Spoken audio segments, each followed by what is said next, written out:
மனிதமும் இரக்கமும் நிறைந்து வழிகின்ற இந்த அவையிலே வீற்றிருக்கின்ற மரியாதைக்குரிய பெருமக்கள் அனைவருக்கும் எனது நெஞ்சத்தோட்டத்திலே மச்சமற்று பூத்து குறுங்குகின்ற அன்பு பூக்களை காணிக்கையாற்றுவதிலே நான் பெருமையும் அடைகின்றேன்.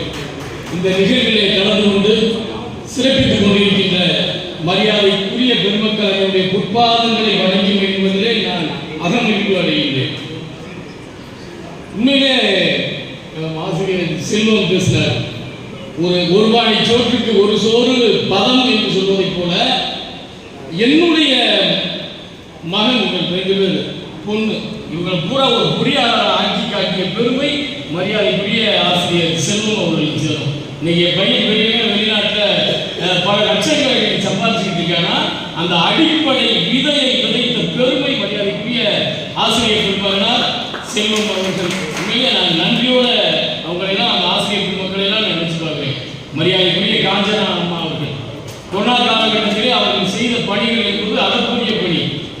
மரியாதைக்குரிய ஐஜி ஒரு முத்துச்சாமி ஐயா அவர்கள் பழையங்குடி கிராமத்திலே வந்து களப்பணிகள் செய்கின்ற போது எங்களோடு இணைந்து நேதாஜி அறக்கட்டளையோடு இணைந்து நிறைய அந்த மலைவாழ் மக்களுக்கு அவர்கள் செய்த உதவிகள்ன்றது கணக்கில்லாதது.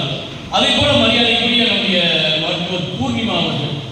உண்மையிலே இந்த அவையை பார்க்கும்போது எனக்கு எங்க பார்த்தாலும் மனிதமும் இரக்கமும் நெஞ்சமெல்லாம் குடியிருக்கின்ற மக்களை பார்க்கின்ற போது ரொம்ப மகிழ்ச்சி. பெருமைக்கு பேசக்கூடிய விஷயம்லாம் கிடையாது.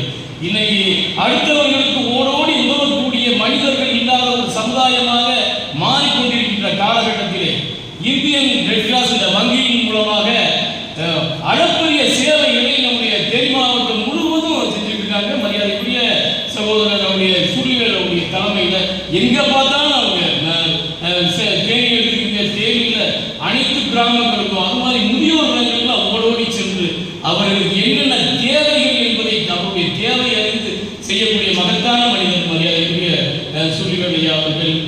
உண்மையை என்ன ரொம்ப மகிழ்வா இருக்கு. முதியோர்களும் இருக்கக்கூடாது என்பதுதான் ஐயாவை கூட எங்களுக்கும் ஒரு எண்ணம்.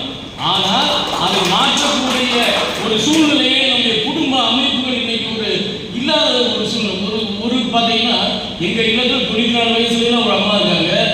அவருடைய குழந்தைகள் பார்த்தீங்கன்னா பெரிய பெரிய தலைமை ஆசிரியர்கள் உட்பட பெரிய ஒரு அரசு பதவியில் இருக்கக்கூடியவங்க. ஆனால் அந்த தாயாரை பார்க்கக்கூடிய அந்த அன்பும் இரக்கமும் அவர்கள் இல்லாமல் போனதுனால எங்களுடைய முதியோர்களுக்கு நாங்கள் பாதுகாக்க வேண்டிய ஒரு சூழல் ஏற்படுத்துது. ஒரு பையன் அவருக்கு இப்போ பார்த்தீங்கன்னா ஒரு 60-62 வயசுலேயே இருக்கும். மணிகண்டன் முனியாண்டின்னு ஒரு பேர். அவருடைய பையன் வந்து எங்களுக்கு அந்த குழந்தை அவரை சேர்த்து விடுறாங்க. சேர்த்து விடும்போது என்ன சொல்றாரு, இவர் அப்பாவே எனக்கு இப்போதே தெரியும், நான் பிறந்தோடனே என்னை போட்டுட்டு இவர் பாட்டு போயிட்டாரு. ஆனால் என்னுடைய கடமை எங்கள் அப்பா காலில் அடிபட்டு ஒரு பெரிய கால அறுவை சிகிச்சை பண்ணக்கூடிய ஒரு சூழ்நிலையில கொண்டு வந்து எங்கிட்ட சேர்க்கிறாரு. அவர் அடிக்கடி பார்த்தீங்கன்னா நம்ம தேனி மருத்துவக் கல்லூரியில் இருக்கும்போது கூட உதவியாளர் இல்லாதனால அவரை அனுப்பிச்சு விட்டாங்க. அப்போ எங்கள் காப்பதில் வந்து சேர்க்கிறாங்க. நாங்கள் அவர் எங்கள் பூசாரி வீட்டில் போய் அவர் அழைத்து போய் அந்த மருத்துவ கட்டி போட்டுக்கிட்டே இருக்க வாரத்துக்கு ஒரு தடவை ஒவ்வொரு ரூபாயும் 300 ரூபா 400 ரூபா ஆகும். இது நிறைய செலவாகுது அப்படின்ட்டு அவர் பையனுக்கு ஃபோன் பண்ணி இப்படி நிறைய செலவாகுது. ஏன்னா ஆட்டோவுக்கு நாங்கள் எங்கள் இடத்துலேருந்து அங்கே போகணும்னாலே ஒரு 200 ரூபாய்க்கு ஒரு ஆயிடுது.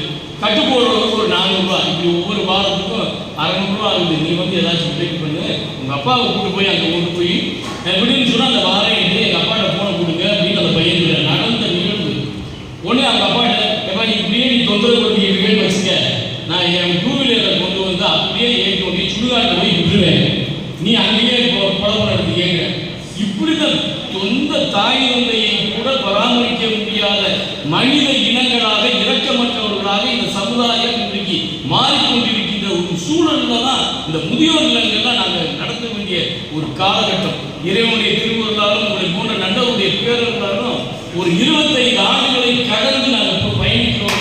போன்ற அமைப்புகளின் மூலமாக மரியாதைக்குரிய சூரியன் போன்றவர்கள், பாண்டியன் போன்றவர்கள் எல்லாம் தேடி வந்து எங்களுக்கு என்ன வேணும், பெட்ஷீட் வேணுமா, துண்டு வேணுமா, மருந்து மாத்திரைகள் வேணுமா, அத்தனையும் நாங்கள் செய்கிறோம் என்று வருகின்ற காரணத்தால் தான் நாங்கள் 25 ஆண்டுகளாக இதை தொடர்ந்து செய்யக்கூடிய ஒரு சூழ்நிலையில் இருக்கிறோம். நேரத்தின் அருமை கருதி இங்கே வருகிறது எனக்கு ஒரு நல்ல ஒரு வாய்ப்பை நல்கிய மரியாதைக்குரிய பெருமக்கள் அனைவருக்கும் நன்றி கூறி வாய்ப்புக்கு நன்றி கூறி வருகிறேன். நன்றி வணக்கம்.